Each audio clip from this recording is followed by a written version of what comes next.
시간에도 우리의 찬양받기 합당하신 주님 앞에 우리 마음 올려드리며 함께 찬양함으로 나아갔으면 좋겠습니다. 너 예수께 조용히 나가 내 모든 짐 내려놓고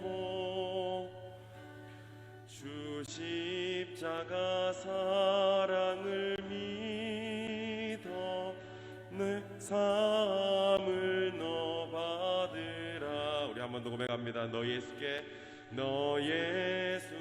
조용히 나가 내 모든 짐 내려놓고 주 십자가 사랑을 믿어 죄 사함을 너 받으라. 주 예수께 조용히 나가 내 마음을 쏟아놓으라.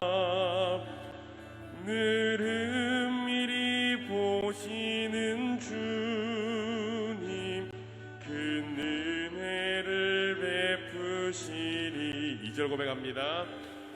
너 예수의 은혜를 입어 내 슬픔이 없어지리.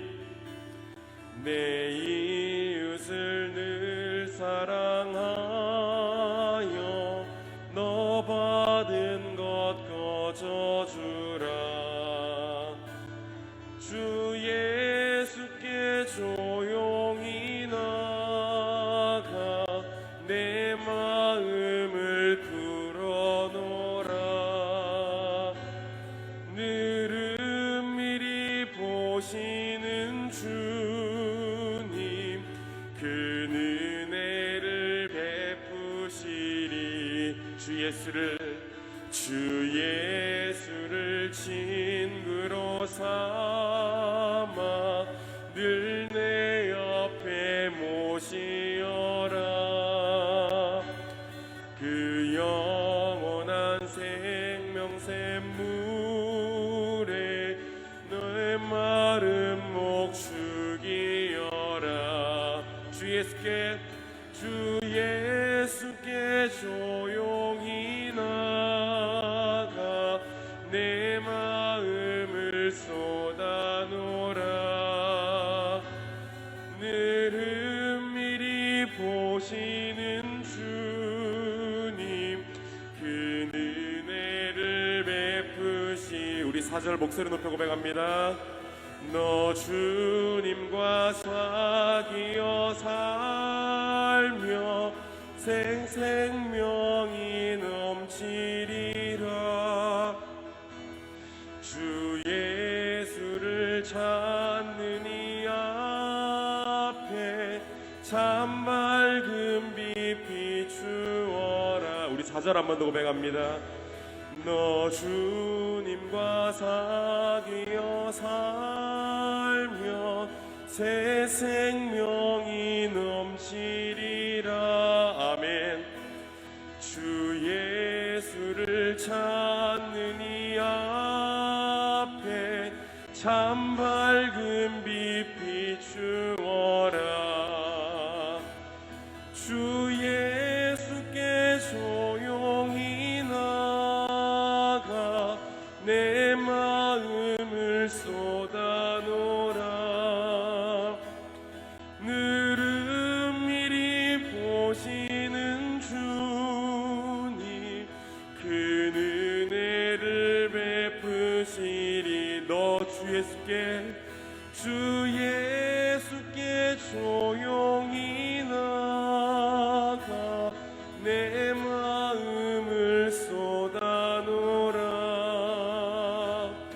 늘 은밀히 보시는 주님 큰 은혜를 베푸시리.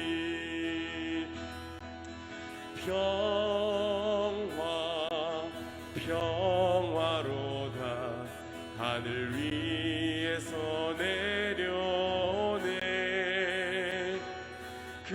사랑의 물결이 영원토록 내 영혼을 덮으소서. 평화로다. 평화로다. 하늘 위에서 내려오네.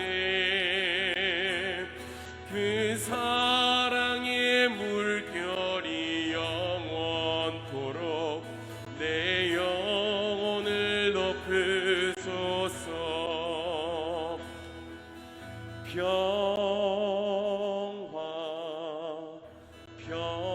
평화로다. 하늘 위에서 내려오네.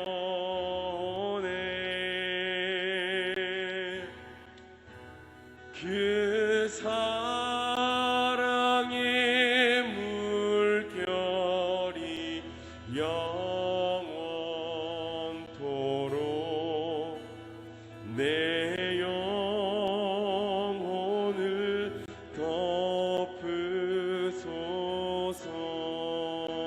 그 사랑의 물결이 영원토록, 그 사랑의 물결이 영원토록 내 영혼을 덮으소서.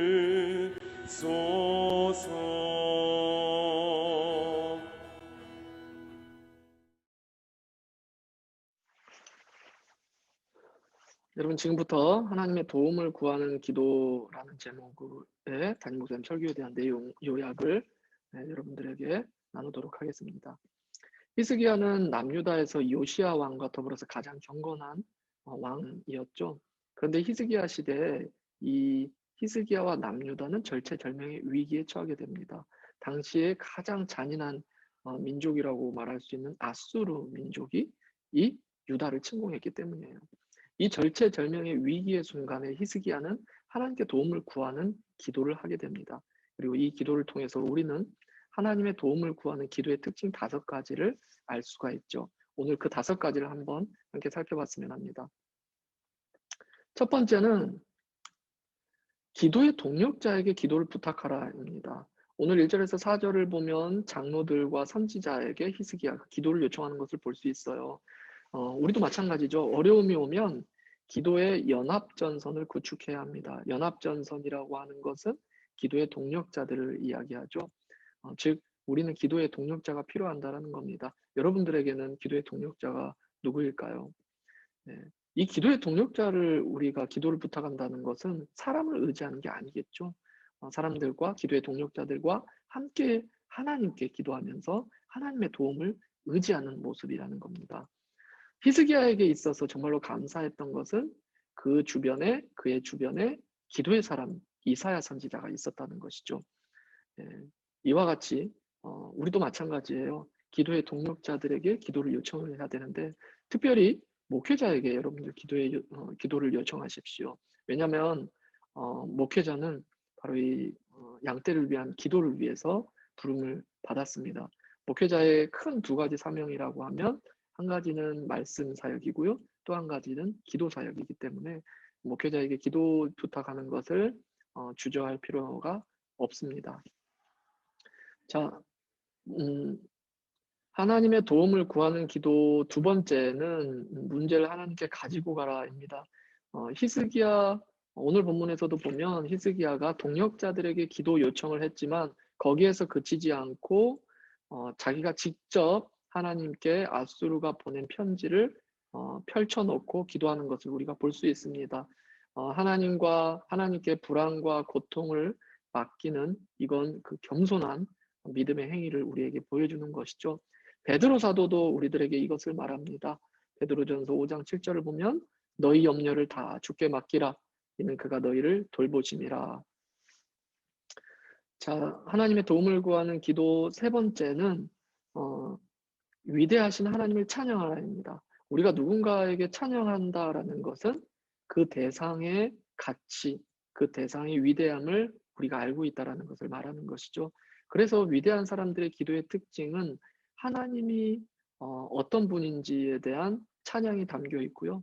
하나님을 어떤 분인지에 대한 찬양이 담겨 있다는 것은 그 위대한 기도의 사람들이 하나님이 누구인지를 잘 알고 있었다라는 것을 우리에게 보여준다라는 거죠. 그렇다면 누군가 기도를 할 때 또는 우리 스스로가 기도를 할 때 우리의 기도를 살펴보면 그 기도를 들여다보면 얼마나 기도하는 자가 하나님을 알고 있는지를 알 수 있다라는 겁니다. 히스기야의 기도를 보면 히스기야가 어떤 하나님을 알고 있는지를 우리가 볼 수 있죠. 크게 세 가지라고 말할 수 있어요. 언약의 하나님, 유일하신 하나님, 그리고 창조주 하나님입니다. 언약 그룹들 위에 계신 여호와 이렇게 말하고 있는데 그룹들은 언약궤 위에 있죠. 즉 언약의 하나님을 이야기하는 겁니다. 언약의 하나님, 자기와 언약을 맺은 언약 백성을 절대 버리지 않으시고 지키시는 하나님을 이야기하는 거죠. 천하 만국의 홀로 하나님이시라. 한 분 하나님, 근데 그분이 천하 만국 온 세상의 주인 되신 창조주 하나님의 절대 주권을 인정하고 있는 히스기야의 기도를 우리가 볼 수 있다는 거죠.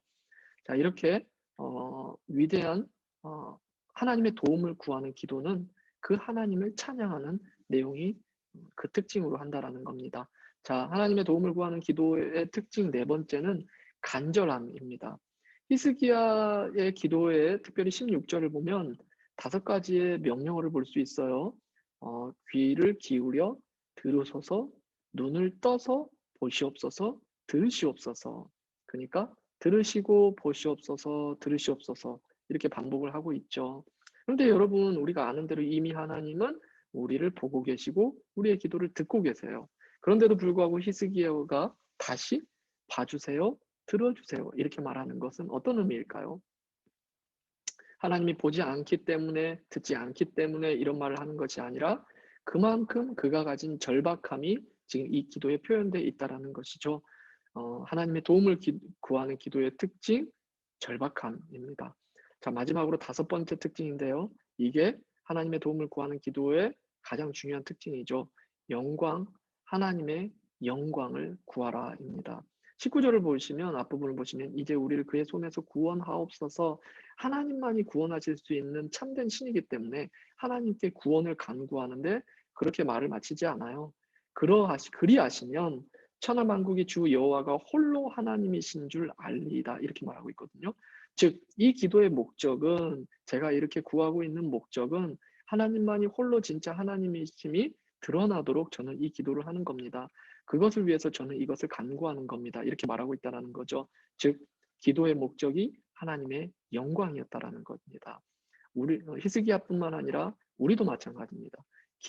모든 기도의, 하나님을 향한 모든 기도의 궁극적인 목적은 오직 하나님의 영광이어야 합니다. 자, 이렇게 히스기야가 하나님의 도움을 구하는 기도를 했을 때 어떤 결과가 이루어졌죠? 하나님이 놀랍게 응답하셨다라는 겁니다. 여호와의 사자가 아수르의 군사 18만 5천 명을 하룻밤 사이에 치셨고 사네립이 전쟁에서 지고 본국에 돌아가서 살해되는 것을 우리가 볼 수 있죠. 그리고 결국 히스기야는 이 위기에서 완전히 자유롭게 되는 것이죠.